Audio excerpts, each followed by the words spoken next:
Hello. Welcome to Matters of DeCorum. I'm Scott Corum. This is what matters to me.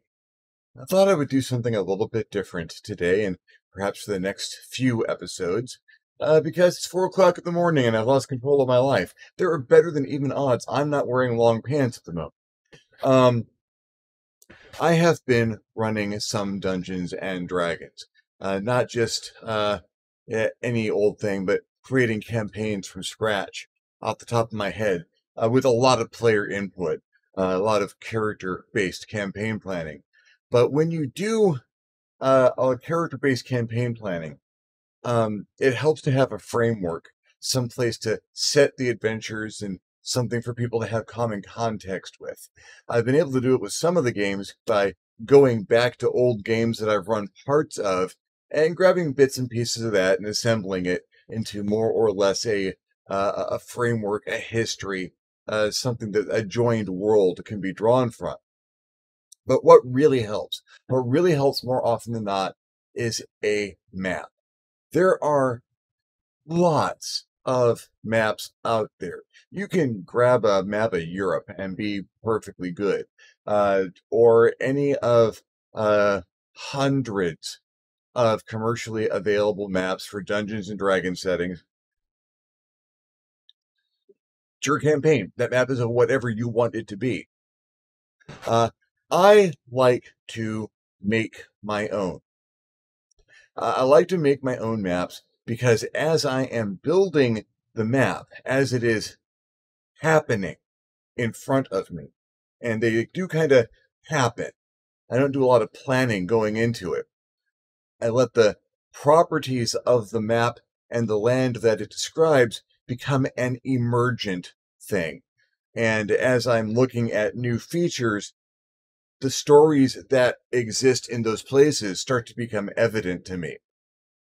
I have not documented that process. I've been working on techniques and I continue to do so. This isn't something that I've got a final version of in any way, shape, means, or form. This is just how I'm doing it now. But I figured I'd share this process with you. I have OBS. I can do stuff. So I'm going to do some stuff with OBS and boom. Now, I thought I'd share how I do this. I'm using Photoshop. I'm on my Wacom tablet. It's that thing that gives me the glow from this direction and occasionally has graphics that you're interested in looking at that I never show because it's all just stock stuff from the wallpaper engine. Using Photoshop CC, or whatever the current version is as of this date. I have Adobe Creative Cloud and I abuse it horribly. Pardon me if I'm facing this way for most of this, but you should still be able to hear me just fine. And yeah, let's keep me there in the corner so that there's some context. I've got a blank slate here. Let me add a layer to this. So I got something to work on. I like leaving a blank layer on the bottom. I'm going to grab two colors. I'm going to grab two colors that do not go together. Very specifically, that do not go together. So stuff that argues with each other on the color table. I'm going to make a gradient. Oh, come on. Give me my gradient tool, or give me depth. There we go. And let's do something like that. That does not look like a map. That's okay. Filter, render. One of my favorite things, discovered completely by accident, difference clouds. And now I'm starting to see it. Let's adjust that to a 0 saturation. We don't need any color yet. And now let's start adjusting its brightness and contrast. I want all the contrast I can get. Let's turn the brightness all the way up. And that is starting to suggest some shapes. Let's do that again. Let's take another adjustment of my brightness levels. Crank that again. There we go. that is starting to suggest something. I'm going to play a little bit. This isn't a step-by-step thing. This is a take your steps and okay, inverting this. No, I like it better the other way. That's just control. Oh, geez, no, let's not do that. Let's control Z twice. To get back to here, I'm seeing some shapes of continents over here and over here. Let's see what we can capture. I'm going to my magic wand tool, see what it picks out. That's pretty interesting. To create our next layer. And on this layer, I'm going to make a fanciful brown. Let's make this nice and green and verdant. I have a tendency to make things a little bit too scrubby sometimes. Barren landscape is easier to draw. Okay, back to that layer. Magic wand select. That looks pretty interesting. Let's top to our next layer up. And oh geez. Some of this frustration is my pen does different things than my pointer does. I'm swapping between this and my mouse from time to time, and it is a little frustrating. Okay, there we go. I'm getting a sense of scale, and I'm getting a sense of what this land looks like. That's actually kind of awesome there. Lots of features. There are a lot of features here, things and places. Places where people would build a civilization if they were on the edge of water. Water is super important. No, don't do that. Do that. And then deselect. Let's go back to our layer with all of our details on it. Get our magic wand. And do this one too. Yeah.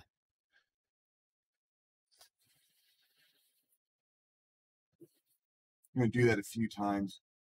Pop around, bounce between my layers, fill the things that look interesting, and build a land mass. Everything else got to be water, so that makes that kind of easy. Select, swap, fill.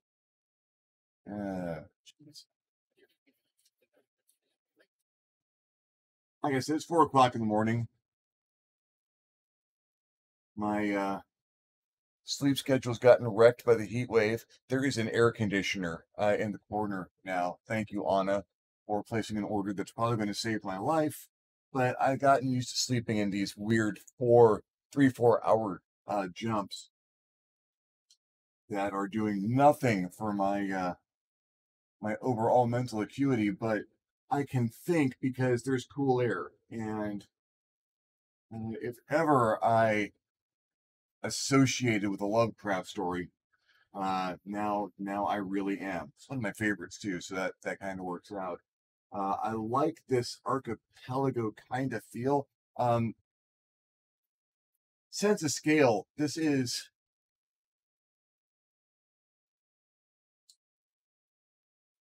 the scale at this point is completely up in the air. This could be a really wrecked small area or a larger world in general.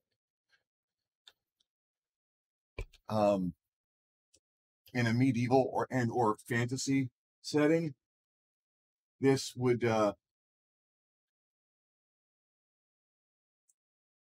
be an interesting world design.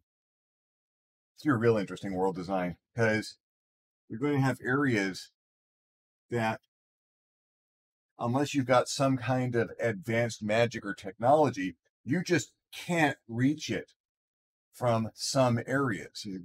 You've got this nigh uncrossable ocean if this is on the scale of continents or even islands. If this is like a zoom in, oh, that's actually kind of good. That's actually kind of good. If if this whole thing were, say, a map of the UK, and it was only however long that is, north to south, that's some research. A little research will probably go into this too. Yeah, I'm gonna do this over several episodes because the starting the map and the laying up geographic features is all a part of the process, and seeing what it's going to end up looking like. But the possibilities are starting to jump out, and from possibilities come places, and from places comes stuff to do, and from stuff to do comes a campaign.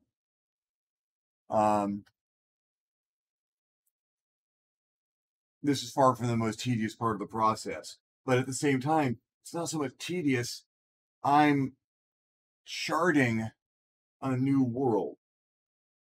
It's less an act of deliberate art and more an act of exploration. Do I like any of those, or do I like all of those?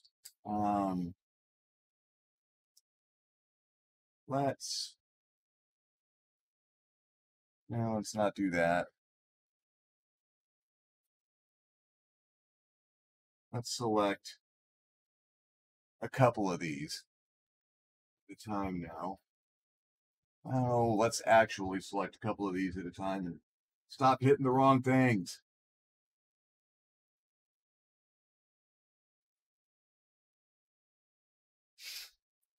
And this is what my hands do to me from time to time,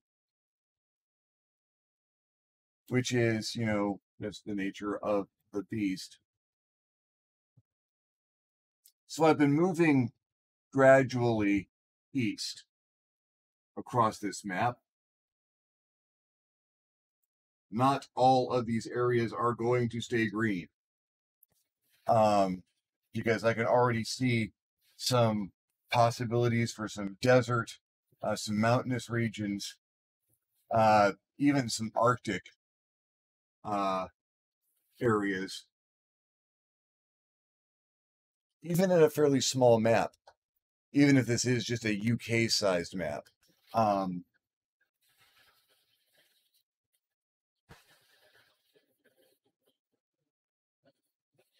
Yeah.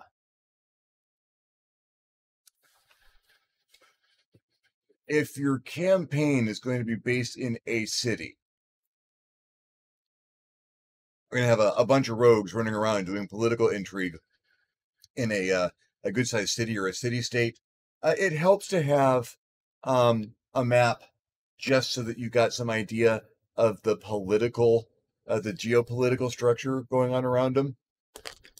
Are there spies? Spies are always great, but if you're going to have spies, you need other countries or other city states. And so having some grip on that part of the process, I kind of like that. Let's do this in bigger hops now. There's a big area here where there isn't much, and I'm good with that because that represents barriers, and barriers make good socio-political or geopolitical boundaries. You can rightly tell a country by what is around it, keeping other countries from trying to take it. I like that. I think I like this as the majority of the map, or at least the majority of the landmass. It doesn't look like a lot of real estate, and it kind of isn't, and it kind of is. Let's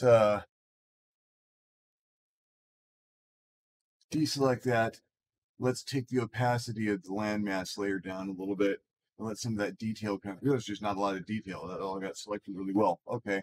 We'll add detail in other ways. That's fine. Let's add another layer beneath that one.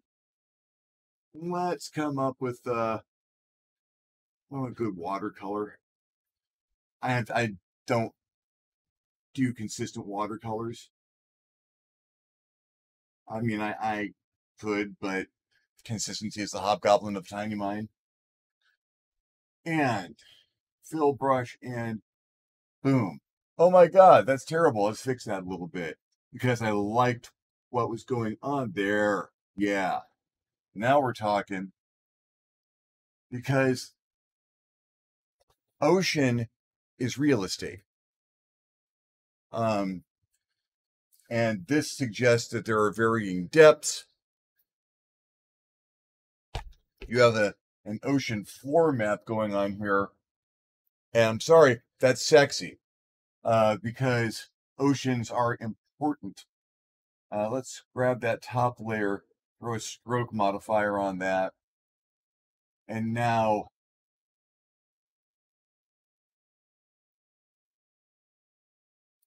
I'm happy with that. So what does that much ocean, what does that much raised landmass under the ocean mean? What does that much, um, the continents, the landmasses all sit on fairly substantial shelves, some of which are joined. You've got some,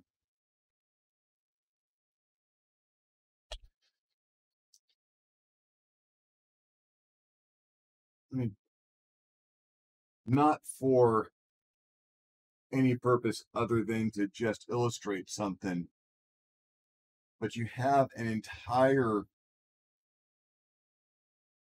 boundary of very deep water separating the east from the west.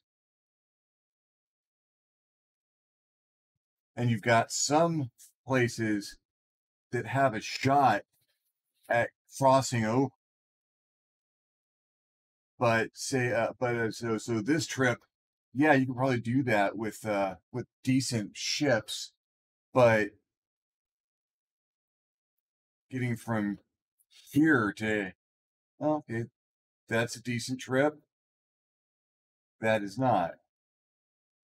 Deeper the ocean, the worse the weather, the worse the waves, the harder storms hit it. Granted, you don't have the land mass for the waves to crash up against. You don't get that friction, but you have a lot more play with that with the features under the water. Particularly, you've got deep trenches and treacherous currents, and what that does to the wind patterns. There's kind of a no man's land suggested here. Um, and there, a little bit here, maybe extending out like that. You have these zones where there is nothing for miles and miles, but miles and miles. There are places that you can, I just drew dicks for my map.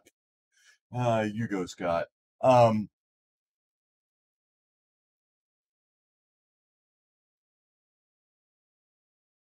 okay. I'm to see it. I'm starting to see some possibilities. Let's get rid of my commentary layers. Those aren't doing anyone any good. Pardon my squinting. Uh, this is right in the range where my glasses are more of an impediment than anything else. Yes, I wanted to delete the layers. I wouldn't have asked you. Okay. Let's select this mass. Get something sandier looking, lighter. There.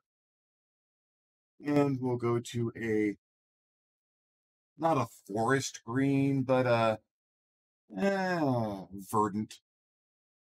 I think we'll go back to the mouse to get our gradient tool because my pen doesn't want to get gradients. And let's just, yeah, yeah, no. Caught myself there. No, that's not how I wanted to do that one. Where's my Z key? There's my Z key. I would like a different pattern. There, let's do this. Let's do this. Let's call this point our equator.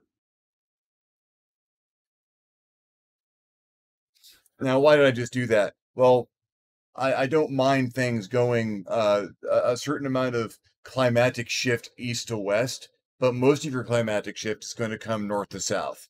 And I keep forgetting things like that. So obviously I've decided top of the map is north.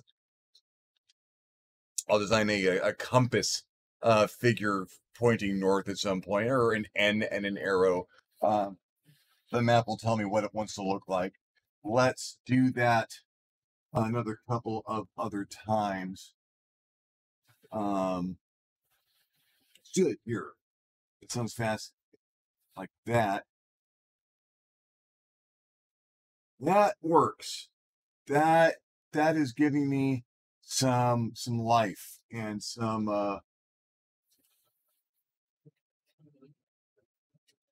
variation right there. Oh, yeah.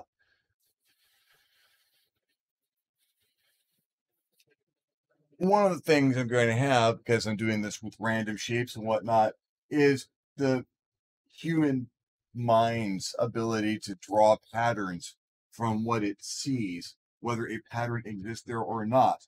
This particular area I'm working on right now, it could be a cartoon man walking. It could be a dick if you think about it sickly enough.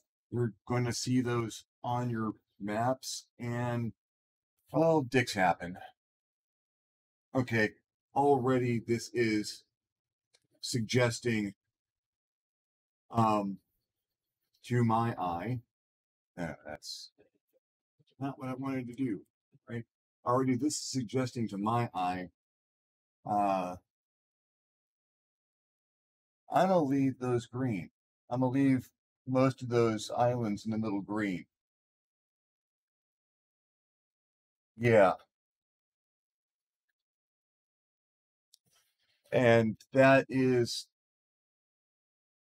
telling a story. This area over here on the west side, um, a lot less vegetation.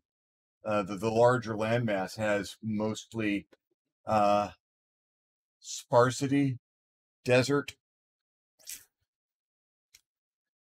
I thank goodness for that big lake in the middle of it, or you couldn't live around there.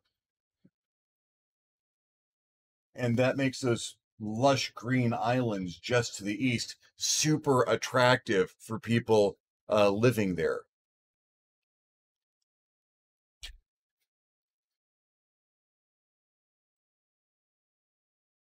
Let's add a layer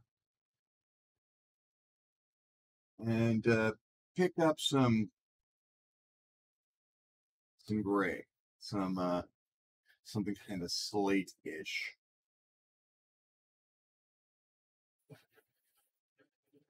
And grab a brush and let's get that to be a little bit more airbrush-like. Because this land is harsh. Not to the south, it's better, and up there close to the north, it gets better before you cross over the strait here. But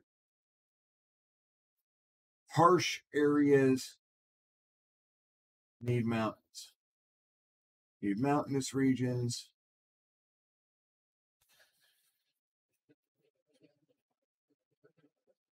Now that I've got my water as geopolitical barriers just set up geographically, let's take this cliff right up to that shore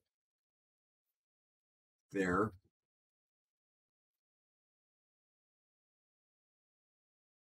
Put a mountain range like a scar across the land. It will probably have a name reflecting that. Something a little Mount Doomish for people to have to cross. And if that is a mountain range,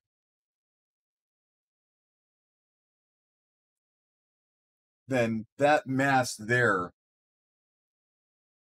about the size of California, that's an ugly, ugly mountain range. I can maybe pretty it up a little bit. Let's take some chunks out. That's better. Again, it's just the bottom layer, and it's all the slate and it's none of the detail.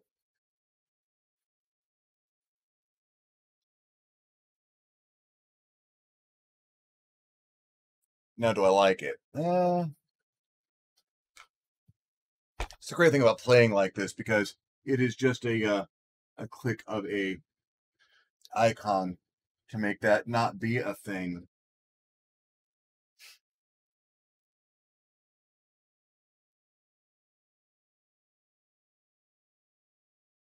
And now I ask myself, why did I put that there? I don't know. I was looking for a place. I was focusing on the continent. I thought it needed a mountain. And then I drew a scar across that particular point. What I noticed looking at it now is that separates those two big lakes.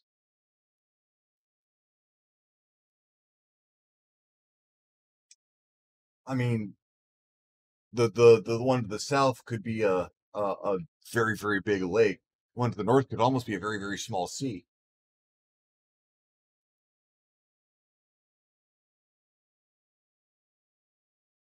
Water's important. I've mentioned the water's important.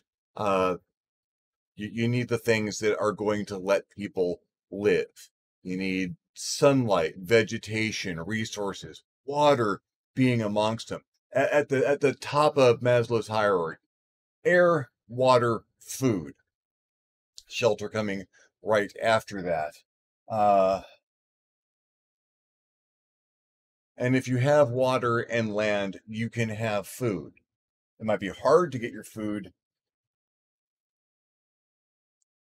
You could have two entirely different civilizations on either side of that mountain range.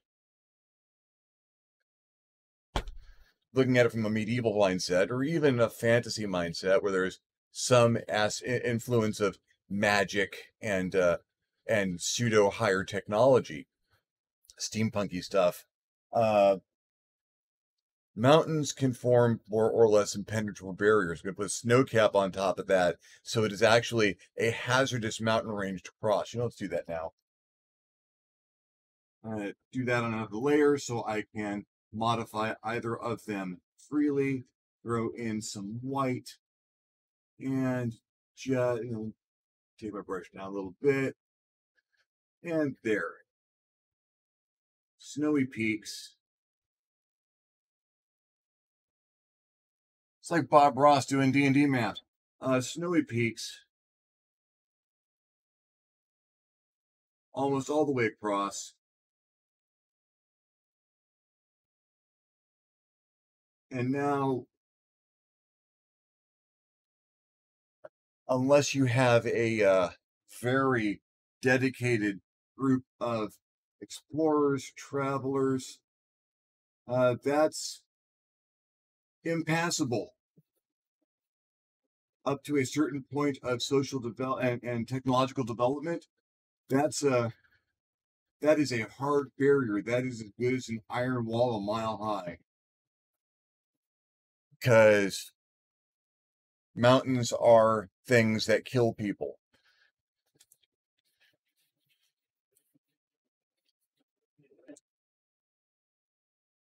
How long would it be before the people from the northern sea even realized that there was a different culture on the other side?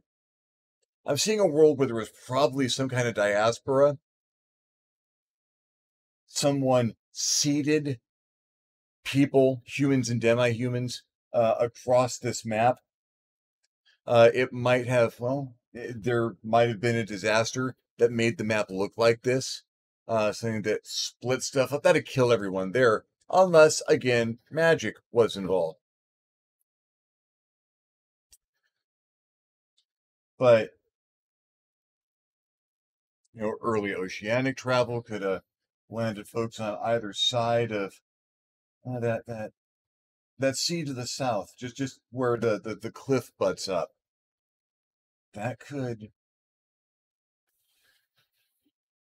I mean, that's the workaround.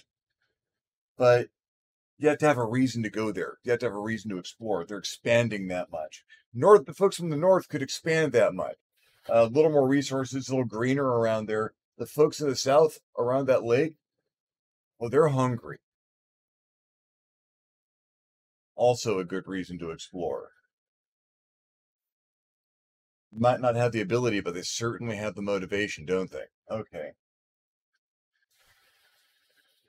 Even at this point, even as I've gotten only this far, because this map is far from done, now I'm able to start drawing where are where are the tough people from? Where are the people who aren't so tough from? Where can people study and be scholars after a while? And where is it just harsh all the time? Where does my evil army come from on this map? I think I started there. Um, tell you the absolute truth. My evil army comes from here.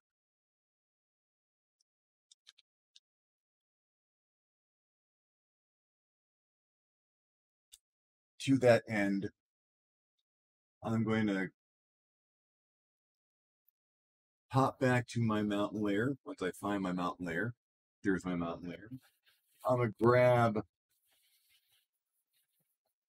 some color from my mountain lair, and I'm going to dig up this continent right here. I'm going to make that a miserable, horrible place to be. Less green, not even desert, stone, dwarf lands.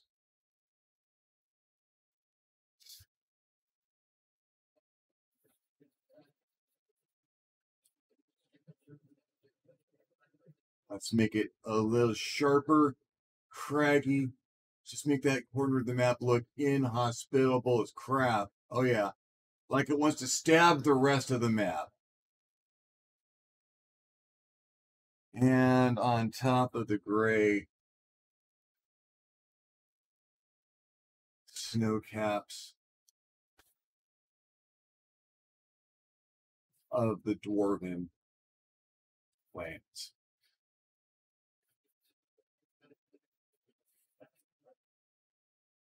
Dwarves, frost giants, humans who just wouldn't give up. Sometimes that's the most devastating kind of enemy you can throw in there. And have you don't have the conceits of an evil race. You'd have to balance, if you got dwarves, you have to balance that with a good dwarven civilization, or just something that made your representation a little more balanced and even. Let's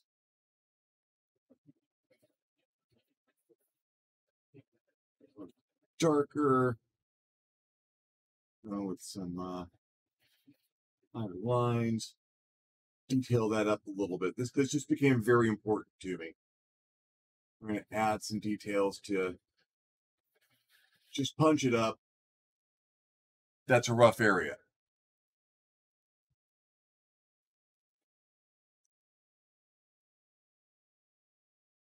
It's easy to make humans the bad guys. That is because we are used to there being humans who are bad guys. In fantasy storytelling, it is just like Aesop in Aesop's fables, who's able to tell us things about people that we were more able to listen to by substituting animals for people. It's easier for us sometimes to deal with villains who are not us, villains who are human.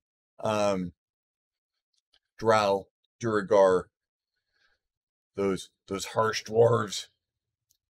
Yeah, those aloof and superior elves. It's an easy trap to fall into because then you are pointing at an entire people. And that's not just kind of incorrect in our current climate. It's lazy. It's like making a planet that is all sand or something ridiculous like that. Let's take out demo circle.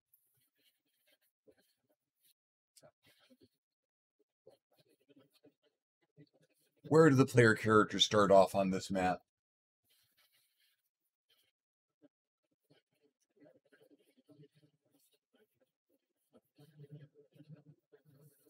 Someplace they have almost no choice but to leave from. Someplace that is going to require them to get up, get out, endure some hardships, and go someplace. If I'm making that choice at this point, and there's no reason I have to, none whatsoever, free as a bird, do what I want, my map, damn it, and I'm starting my player characters there. I'm putting a decent sized, friendly fishing town. A little bit bigger than a village, nowhere near the size of a city, someplace where everyone is nice and friendly. They all get along because you've got that sense of community that you require when you're a small community and you're fighting the elements and making your living off of harvesting the resources around you. No real industry to speak of.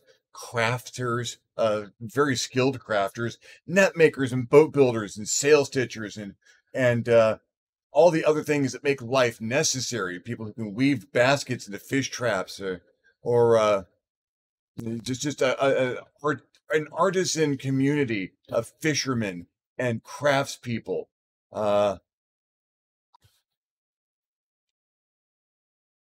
Living along just fine. They probably have found ways to live off the ocean that most other people can't even imagine. They have sea agriculture and can harvest seaweed and kelp and use it for everyday cooking and crafting. They have a dozen different ways to use the entire fish. Even the parts that aren't necessarily edible can be used in crafts and artwork. And then something terrible happens. Something absolutely terrible happens to those first level characters, and their community is maybe not gone, but it's shattered, and they need to do something about it. Pirates, marauders, and a rampaging army stealing resources as they move, or a navy at that point, shows up and takes everything. A tsunami, a monsoon, any kind of storm can happen there. A tsunami would be devastating to a community like that. I mean, you got enough room for on some place like that. That's not small. That's if our landmass with the mountain on it is California-ish in size, or even Texas-ish in size, our little fishing village community island here is Rhode Island-ish. A little bit larger. You got your main fishing village, your fishing town, surrounded by farms and other little family gatherings. One tsunami and all of that would be flotsam.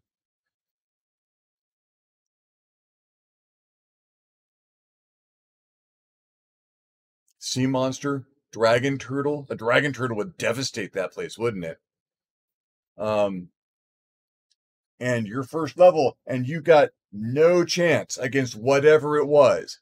Maybe it's an angry sea god, and you got to do something. You don't know what? There's a landmass close by. You can make it there and start to find answers. But if the attacking army is coming from that direction, perhaps making their push into no man's land to try and invading across the way, then yeah, no matter how far this direction you push, you're going to find devastation and ruin until you get to where they're from, and then you've got a whole host of other problems.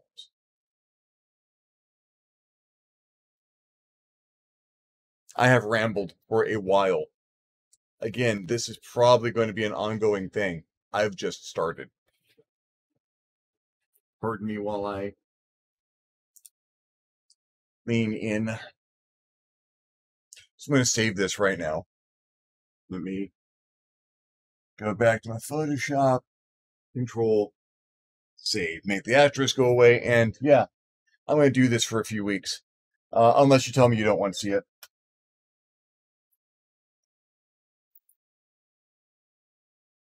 Well-made map, or even a poorly made, hastily drawn map, has 1,000 stories on it, and is nothing but possibility. And as you look at it and let it inspire you,